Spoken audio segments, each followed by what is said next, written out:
మామిడికాయ తొక్కు పెట్టుకుంటున్నాము. తొక్కుకు కావాల్సిన పదార్థాలన్నీ మమ్మీ ముందే ఇలా కలిపి పెట్టుకుంది. ఇదేమో ఆయిల్ దాంట్లో పోయడానికి. దీంట్లో ఏమేమి వేసేది మమ్మీ?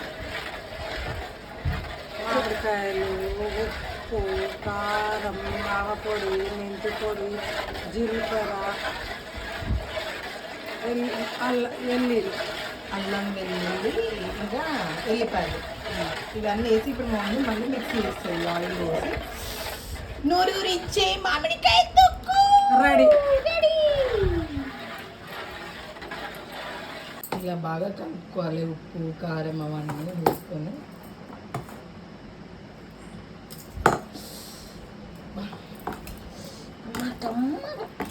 హ్యాపీ.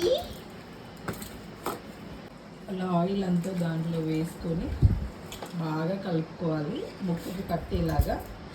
ఇప్పుడు బాగా కలుపుకొని అలా బకెట్స్లో కానీ జాడీలో కానీ ఎక్కించుకోవాలి. సో మామిడికాయ తొక్కు రెడీ.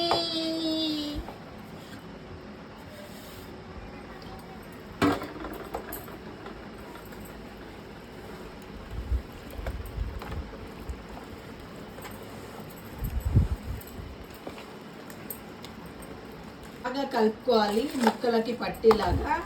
నోరూరించే రుచికరమైన మామిడికాయ తొక్కు రెడీ. పచ్చడి పెట్టుకున్న తర్వాత ఇందులో అన్నం వేసుకొని కలుపుకుంటే ఉంటుంది. ఆహా సూపర్! ఎంత కమ్మగా ఉంటుందో.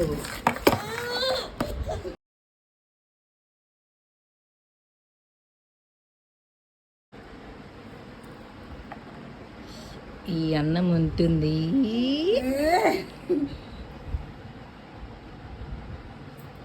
Wow super.